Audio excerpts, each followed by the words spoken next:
terrific show and an amazing guest. Today we are exploring the unique environments and emerging infrastructure that are shaping the future of space in new places. Welcome to the Tech and Space Leader Show, where we learn lessons from leaders of the next frontier. I am your host, Lisa Dreher, and I'm really excited to introduce our guest for today, Alasdair Gill. He is the head of infrastructure and finance at the Iceland Space Agency. Welcome to the show, Al. Thanks very much. It's good to be here. Absolutely. Thank you for making time to be here. Maybe we can start by having you give a little bit of background on yourself and the Iceland Space Agency. Okay, I'm very straightforward. I began my career in physics, so theoretical physics, PhD in Imperial, then did the whole full postdoc route to Los Alamos, Geneva, and then I spent a long period of time in finance, like a lot of physics PhDs, so private equity, venture capital, banking. And yeah, if you're spending your time in finance being called the rocket scientist who runs the numbers, the obvious place to end up is in space. So here we are. Yeah, so how about a little bit of background on the Iceland Space Agency? So one of the many new space agencies in the last 10 years, I think there are about 15 or so new space agencies that have kind of emerged recently. And I think that's very symptomatic of, it's what, yeah, 15, 20%, I don't know, fair fraction of the world's space agencies. It's kind of symptomatic of this switch from, public sector space to private space. The start of the millennium, 70-80% of the space industry was public sector, so big institutions like NASA. Nowadays, it's like 70 or 80% private. And so that flip has encouraged a lot of particularly smaller countries, initially Belgium and places, and they've really gone places. Or now there's the Central African Belt, so Kenya, Rwanda, the Maldives has a space agency, and they're all seeing there's so much opportunity and so much scope to do things in space now. It makes it a really, really fun place to be. Wow, amazing. Okay, so you're actually not from Iceland. How did you get involved in the Iceland Space Agency? No, as people might be able to tell from the accent, I'm a Brit. I have lived in a bunch of different places, but one of the other hats I wear is I lead scientific expeditions, and through that I met a mountaineer called Vanessa O'Brien, who's also an astronaut. She's done all the 7 peaks, both poles, submarine. She went up with Jeff Bezos, and she said, "Hey Al, you should meet my friend Dan, who runs the space agency in Iceland." And we got chatting, and I was hugely impressed by what they've achieved in 10 years. I should say the Iceland Agency is slightly unusual in that it's a private sector organisation, so not the classic kind of government organisation like NASA or cross-government like ESA. But that has pros and cons. Yeah, absolutely. Well, talk a little bit about the Iceland Space Agency's mission and a little bit about how the, unique geographic location is influencing that. Sure. We're basically about 2 things, both of which exploit, the 2 things are Iceland's unique geography and the unique geology. So on the geology front, if you want an analogue to someplace in the solar system, whether it's the moon or Mars or Enceladus or lots of other bodies, Iceland has a lot of different analogues. And then on the flip side, if you move from geology to geography, we're a very high latitude. So if you're, a lot of the commercial, new and interesting emerging commercial opportunities are to do with polar orbiting, SSO orbiting satellites. So if you want to talk to those, being a high latitude is great. Yeah, absolutely. And in fact, I guess using areas in Iceland as analogs has a long history, is that right? Yeah, the really vintage stuff is back in the 60s, the Apollo teams. They were training there in the northeast in Askja, which for those who know Iceland, the airport's in the southwest, the NASA's favourite area is the northeast, so it's a bit of a schlep.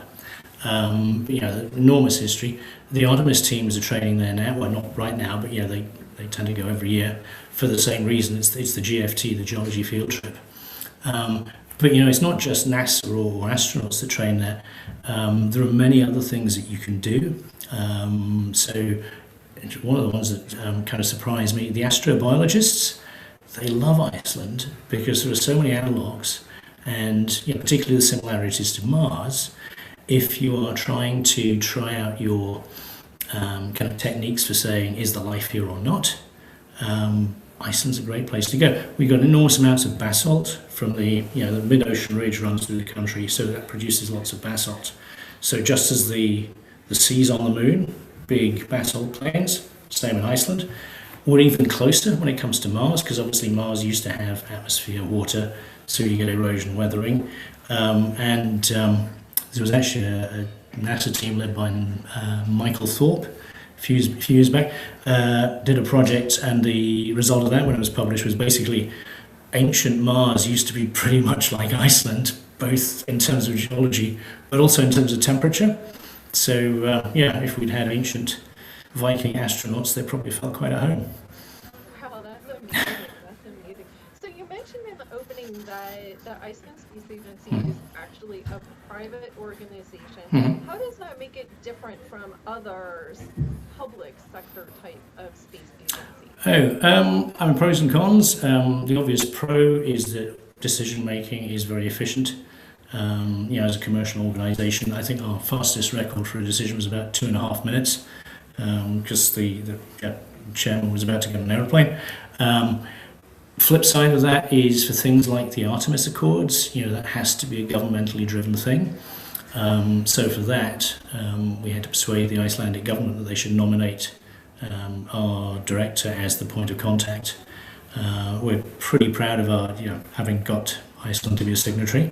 And obviously, given the analogue work that happens in Iceland, it's fantastic. Wow, that's amazing. So I understand you also have a newer initiative that is based on building a new space park. Yeah. Tell us a little bit about that. Yeah, so I'm much more expert when it comes to space park than the analogues.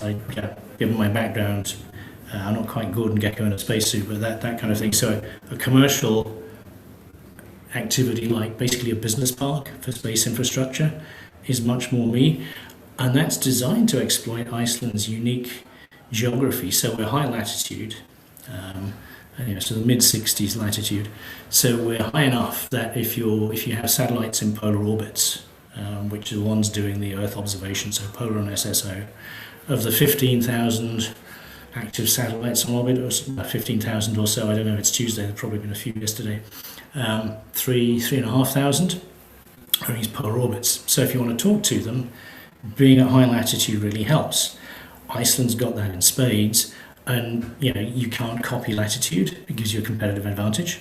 And the other things about Iceland are we have the cheap electrical power, the clean, eco-friendly electrical power. There's a misconception. Most people assume it's geothermal, but I think it's like 70% is actually hydro. But plenty of power, and also the internet backhaul. So partly a legacy of the old airbase, naval base in the southwest. So there's a big fibre backbone that goes round, more or less following the ring road in Iceland. Icelanders seem slightly obsessed with fibre. You can basically get fibre anywhere in Iceland. I've looked at the GIS systems. You got fibre to the golf course, fibre to the stables. My counterpart Ragnar, who helps run the space park, he has fibre in his little summer house, so basically in a shed at the bottom of the garden. It's great, and we've got at the moment we've got 4 independent submarine cables going to North America and Europe. So in terms of connectivity and backhaul, there's plenty of excess capacity. And also some redundancy. So, some other locations like Svalbard just have a couple of pipes, and if they get cut, that's not generally great news. But we can afford to lose one. And the Icelanders, true to form, there are plans for at least one more to come online soon. So, not short of fibre. Incredible. Yeah, and I guess somewhat surprising for those that may not be familiar. Mm-hmm. Tell us a little bit about about, I guess, when this space park may launch and what the interest level's been so far? I mean, the conversations that I have with, so it's a relatively recent development. We started late last year and just did some calling around saying to people, would this fly? Would this be of interest? And I typically get about 2 or 3 seconds into a conversation with an engineer and they go, oh yeah, the high latitude, the power, the backhaul, sounds great. And yeah, the most surprising reaction was, yeah, we love the idea. Can we deploy in January? Which, yeah, back then, that would have been a little quick. Couldn't. But we've been blessed by several things. One of which actually is a really, I mean, we basically lucked out. So the regulatory regime in Iceland for ground stations, RF transmission, is actually quite lightweight and quite efficient, and actually relatively cheap as well. And that's partly a matter of luck because they didn't have a legacy system to deal with, and the people at the civil servants dealing with this are pretty smart. They do historically they've done mostly aviation, but they're pretty switched on, good engineering expertise, and they twigged almost instantly. Oh, if we're going to make this work for Iceland, maybe we should just look at what the market leaders, Svalbard, Avarua, all those places are doing, and have something similar. So we've just lucked out, and Iceland's ending up with a pretty simple, straightforward regulatory regime, which, if you're used to hiring lawyers and doing 200-page documents, then feel free not to send those to us. That's not how it works. So yeah, it's working out very quickly.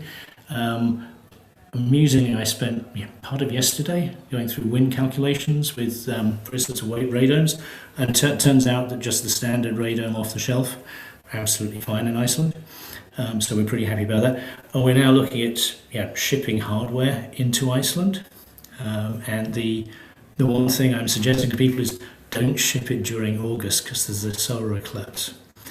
And I wouldn't say Iceland's going to be closed, but if you're not going to watch the eclipse, not a good time. So so it's a very long answer to kind of Q3ish. We should have people live and talking to satellites. Oh my gosh, that is amazing. And you kind of were alluding to the ground segment capabilities as well. So isn't that another initiative that the Iceland Space Agency is focused on? Yeah, so it's not just ground stations. So TT&C, downlink, that's great, but there are other things you can do. One of the things that amuses me is the whole SSA thing. And again, if you happen to be at high latitude, obviously when things go across the North Pole, it's pretty crowded over the pole these days. So if you're tracking your debris, bits of satellite, etc., stuff down to about that big, then it helps to have a site which is highlighted here. And also, there's another misconception about Iceland. People think, oh, isn't it going to be a little cloudy? Or isn't optical going to be challenging? So if you're doing optical SSA, people worry about that. But Iceland's got this, again, geography. So there are the high-level plains in the middle. And it turns out, if the wind's coming from the north, and the weather's coming from the north, then it's going to be wet in Akureyri. But in the south, you're going to have clear skies. And equally, if the wind's coming from the Atlantic, you're probably going to be clear. So you just have, there's fibre everywhere in Iceland, or everywhere around the coast, everywhere you want to be. So you just have 2 stations. So optical works. And I've got optical's kind of a personal favourite of mine, because I think, whereas historically you had kind of launch as a bottleneck, now there's this almost a bandwidth bottleneck, because there's so much data coming down from orbit. The data's up there, the customers are down here. You need to get it between the two. S-band, X-band, Ka. If you could just move it to optical, you get a 10, 100 times increase in data rate, and get all this imagery down here. And that's, 5-10 billion Earth observation market, which is growing. It's industries like agriculture, fishing, maritime, oil and gas, mining, all these old chunky industries that are beginning to discover the benefits of doing it by satellite, because it's quite often cheaper.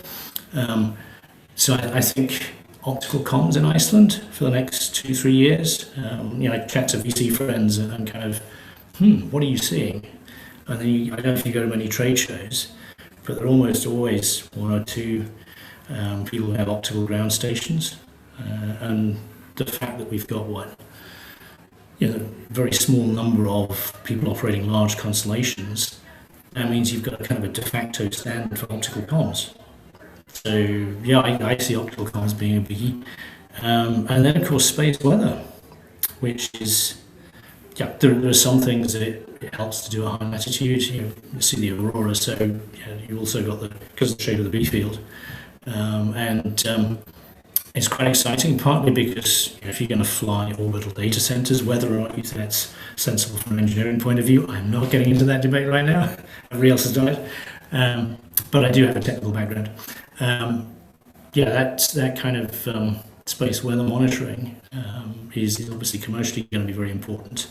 And the European Space Agency in Canada have just started this huge exercise collaboratively on prediction, measurement, sighting instruments. I've got high hopes for that. It's a very place to be.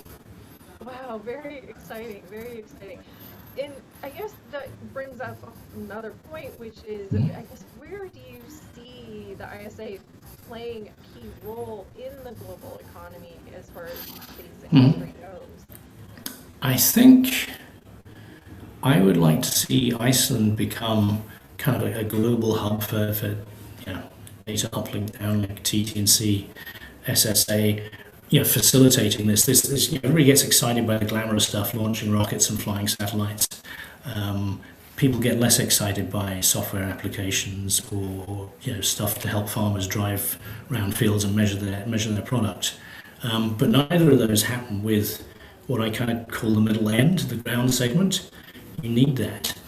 And we've got a unique geography, so we can exploit that. We've got some competitive advantages. So, either side, you're not going to get eaten by a polar bear, which is a definite plus. Engineers really like coming to Iceland. So, for the RF surveys for ground stations, they'll turn up and you say, oh, so you're actually staying for 4 or 5 days then, and you're bringing your other halves. Okay, so they love Iceland. There are bars and restaurants. It's not like far north of Canada or Svalbard or other places where there's not much there, and there's a big airport. So I think, come back to your question. I see Iceland as a hub for the middle end, the ground segment infrastructure, and 3 to 5 years down the road, when satellites are happily sharing data optically and can choose a little bit more where they downlink, Iceland would be a great place. And what I would love to see is a kind of a co-location of the ground segment, data centers, and Iceland, for reasons I've never quite understood, is really good at high-performance computing. So you bring your data down, you co-locate it with data centers, and 2 or 3 of the big data center players have already discovered Iceland is great because cheap power, backhaul, cooling is easier than in southern United States. So you've got the ground segment, you've got the data center, you've got a lot of high-performance computing expertise, and then a big internet pipe to send it to customers. So, and a nice bar to relax in at the end of the day. What's not to like? It sounds It's simple. It's pretty good. Okay, so for those that are interested in actually doing something with Iceland and in the space industry, what should they do? Oh, literally call us up or send us an email. So either for the analog work or the space park, we're not in a position to sponsor research, but we have a long track record of logistical support, that kind of thing, and a little bit of local expertise goes a long way. There are other analog sites that you can use apart from Uskia in the far northeast. Don't have the history, but they're a lot closer to the airport. So call us up for the expertise. Is the first suggestion. And then in terms of the space park, the first probably half a dozen customers will get we're trying to grow quite rapidly. So we're working very collaboratively with the first half dozen, and commercially the deals are quite attractive. Fixed fees rather than complicating, because most space people, their expertise is in space, and that's what they want to focus on. And that's what they have to focus on commercially. Whereas, they're not going to be real estate people. So nice, simple package, flat fee, turn up, park your infrastructure. We've sorted out the joys of pads and connecting up to the glorious fibre network. And then off we go. But yeah, literally call us up, send us an email. Sounds great. And so how do we reach the Iceland Space Oh, Agency? am I allowed to give an email on here? Or, Oh yes, right, email, okay. website, whatever you like. I mean, if you want me directly, I'm Al, A-L, at icelandspaceagency.is, and it's .is, not .com. So very much Icelandic, and yeah, I won't. So one of the things I like working with Icelanders is their glorious names. My opposite number in Reykjavik is called Ragnar, or Jota, or Gunnar. But I think, yeah, given it to me on the thing, I'll probably spam me, please. I'll try to deal with them as they come in. Fantastic. Thank you so much for making time to be here today, Al. You're welcome. It's been fun. Fascinating conversation. Mm-hmm. And I do want to take a moment to thank GuideForce for hosting these sessions. To learn more about GuideForce, you can visit guideforce.com. And we'll see you next time on the Tech and Space